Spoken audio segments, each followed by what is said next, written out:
Hola a todos. Quiero agradecer al Dr. Alberto Campos García por la gran oportunidad de hablar en esta importante conferencia.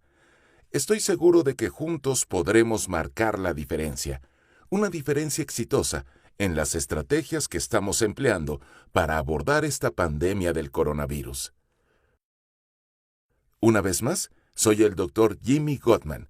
He dedicado muchos años de mi vida a la medicina académica, tanto como médico de urgencias como profesor de muchos estudiantes y médicos. Sin embargo, he pasado los últimos 20 años casi totalmente enfocado en el sistema inmunológico, particularmente en el papel que juega el glutatión en la salud y la enfermedad. Para mí el glutatión es una gran pasión y he escrito extensamente sobre el tema.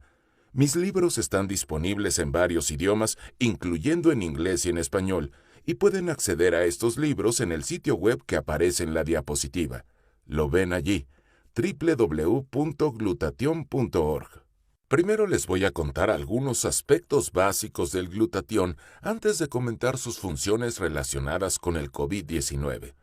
El glutatión es una molécula muy simple, compuesta de 3 aminoácidos. Los primeros 2 son muy comunes, el glutamato y la glicina, pero el tercero es mucho más difícil de encontrar en nuestras dietas modernas y en forma bioactiva, la cisteína. Ahora bien, el glutatión tiene muchas funciones en nuestro cuerpo, las cuales ya he abordado en presentaciones anteriores, aunque la más reconocida es su función como antioxidante. De hecho, muchos autores se refieren al glutatión como el antioxidante maestro, porque potencializa todas las funciones antioxidantes al recargar y reciclar los antioxidantes comestibles, como la vitamina C y otros. Lo que es notable es que, aunque el glutatión sigue siendo relativamente poco conocido por muchos profesionales de la salud, existen más de 150,000 artículos sobre el glutatión en los principales sitios de investigación, como PubMed.gov. Solo para ponerlo en contexto, PubMed solo tiene 66,000 artículos sobre la vitamina C y 44,000 artículos sobre la vitamina E. Bien, ahora, esta diapositiva es una de las que más me interesa que entiendan. El glutatión, cuando se toma por vía oral, no sirve para elevar los niveles de glutatión intercelular. Se descompone rápidamente en el tracto digestivo, sobre todo por la enzima GGT, Gamma Glutamyl Transferase, que sus niveles particularmente son altos en el intestino humano. Ahora bien, para producir glutatión en el cuerpo, dependemos de nuestras propias células para su fabricación, y para lograrlo necesitamos abastecernos de los precursores, o una nutrición específica que las células necesitan para producir su propio glutatión.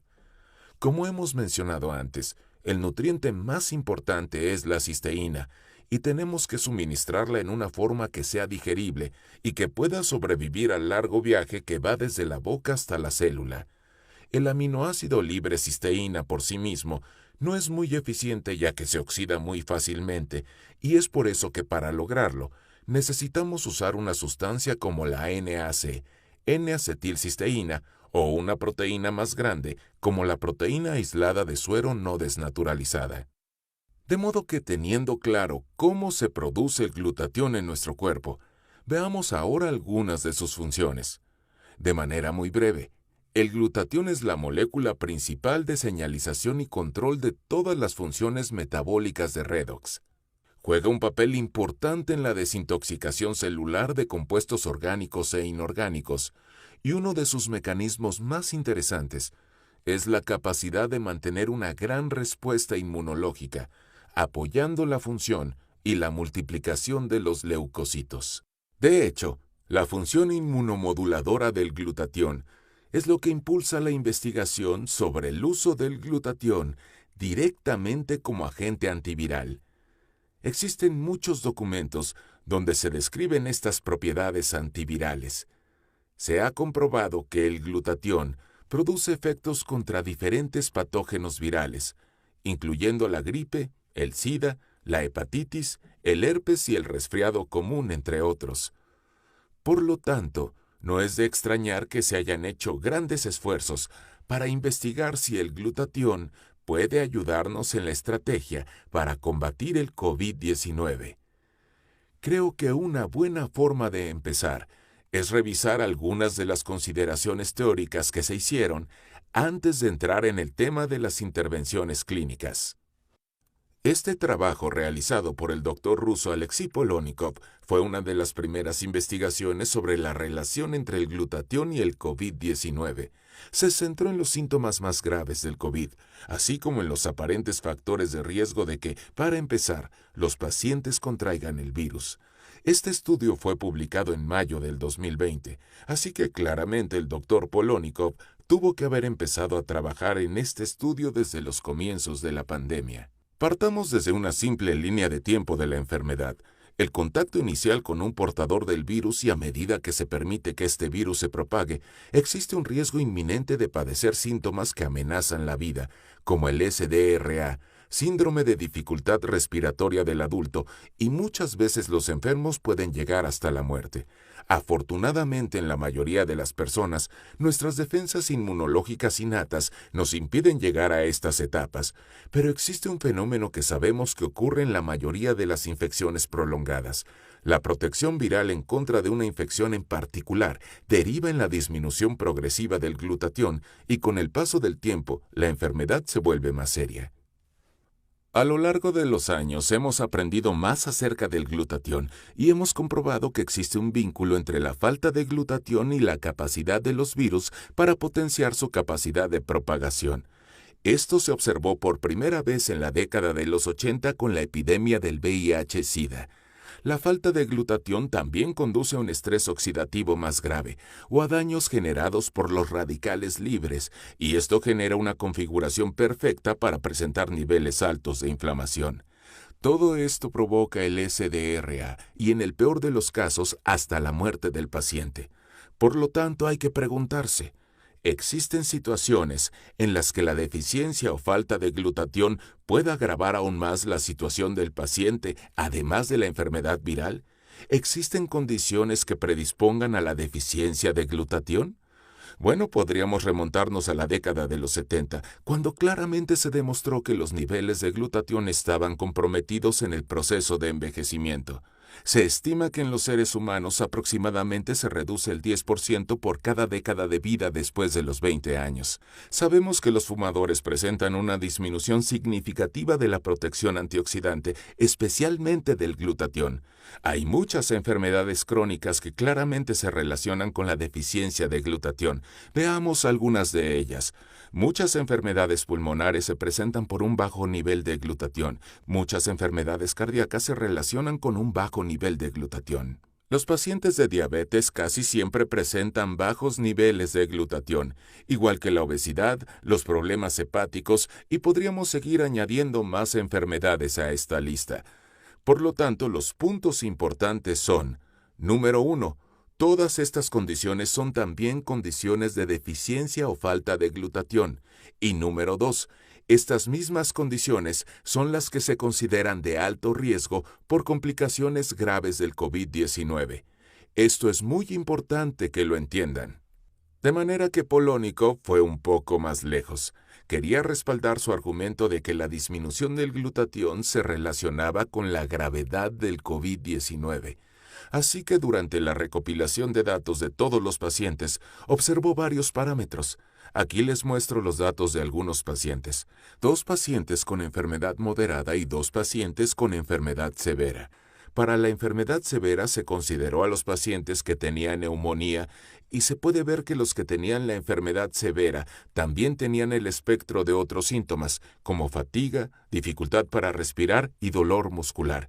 Y también se puede observar que la duración de la enfermedad era muy diferente. Los casos moderados duraban días, mientras que los casos severos duraban semanas. Y observen aquí, cuando se les tomaron las medidas de glutatión, hay diferencias muy claras entre los grupos de pacientes con enfermedad moderada y severa. Cuando se tomaron las medidas de estrés oxidativo, como se esperaba, había una tendencia a presentar un daño más grave en el grupo de pacientes con enfermedad severa. Y cuando se comparó la proporción de estrés oxidativo con los niveles de glutatión, se pudo ver el desequilibrio que existía en estos pacientes. Por supuesto, se trataba de una muestra pequeña de pacientes. Sin embargo, fue suficiente para consolidar su argumento teórico y hacer que mucha gente lo entendiera. Veamos otro trabajo que analiza la fisiopatología que se puede dar en esta situación. Este estudio fue realizado por los americanos Poe y Korn, también en mayo del 2020. Estoy seguro de que lo encontrarán muy ilustrativo. Ellos argumentaron que la NAC, N-acetilcisteína, sería una solución efectiva contra el COVID-19. Una vez más les recuerdo que la NAC eleva el glutatión. También estoy seguro que la mayoría de ustedes saben que este nombre que ven allí se refiere al COVID-19, pero por si acaso SARS-CoV-2 es otro término para el COVID-19. Ahora bien, desde la primavera del 2020, hemos aprendido mucho más sobre el mecanismo patológico del COVID-19 y desafortunadamente hemos descubierto que es mucho más complicado de lo que nos habíamos imaginado. Pero veamos un modelo simplificado que se refiere al SDRA. Usaremos el síndrome de dificultad respiratoria del adulto como marco para esta discusión. Así que en algún momento, el virus, una vez contraído, tiene que iniciar sus procesos de propagación.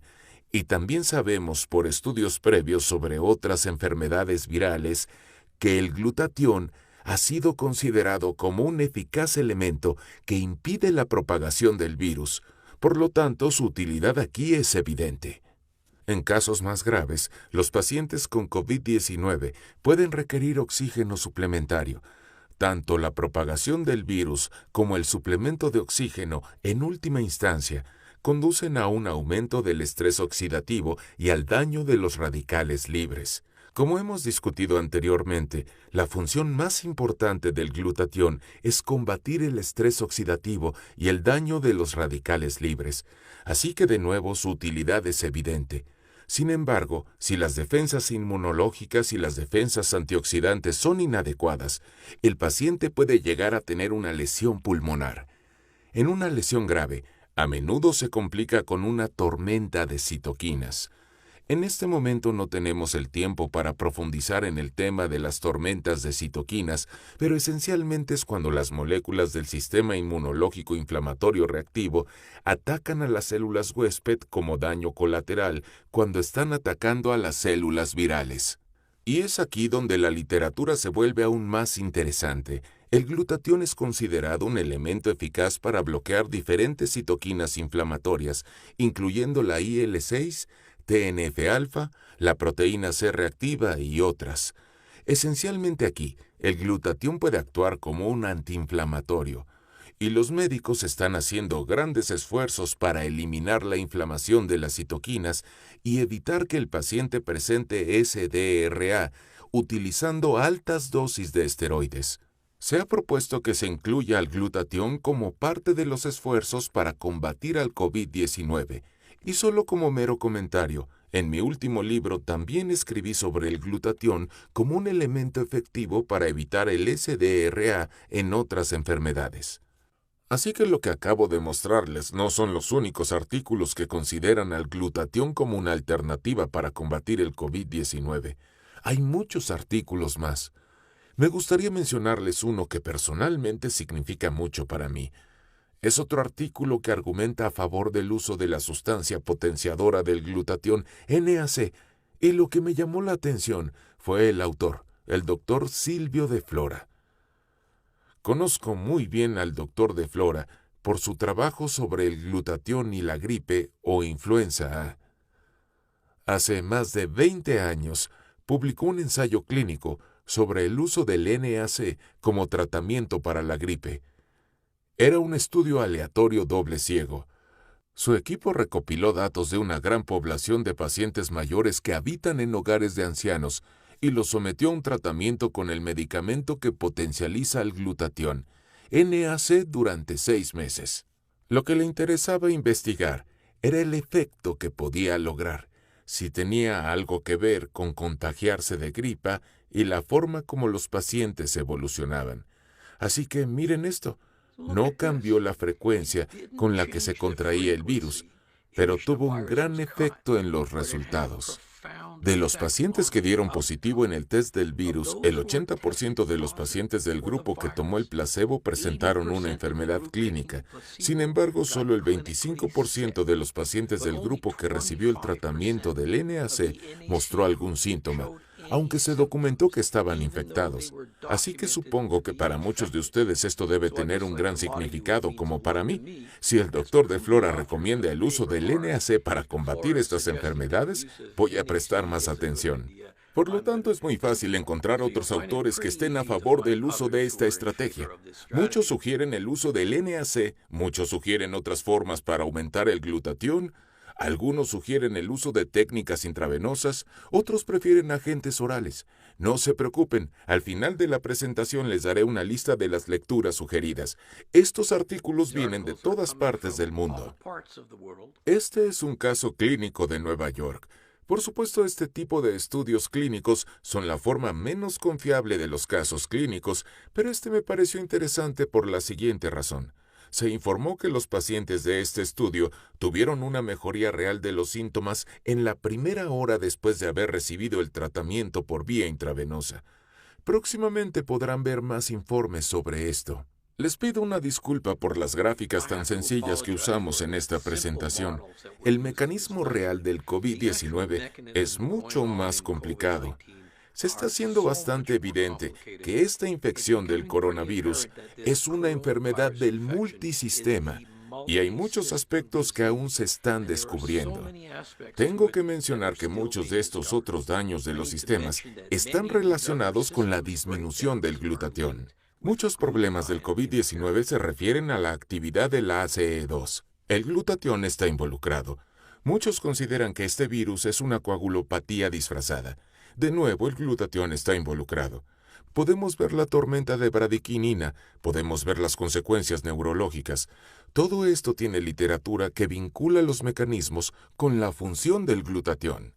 No es un secreto. Son áreas que están ganando la atención de las comunidades médicas y de investigación.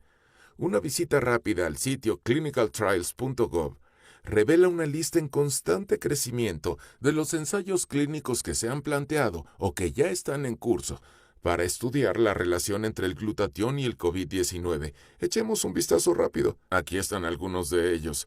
Disculpen la letra tan pequeña. Les invito a visitar el sitio web clinicaltrials.gov para que puedan verlos con más detenimiento. Por ejemplo, uno que realmente deseo ver es el estudio del Instituto Sloan Kettering de Nueva York.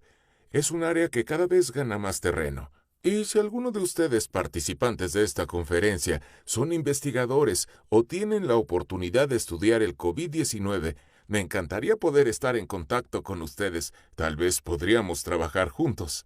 Y finalmente, en las últimas 3 diapositivas les mostraré algunas referencias a las que pueden acceder.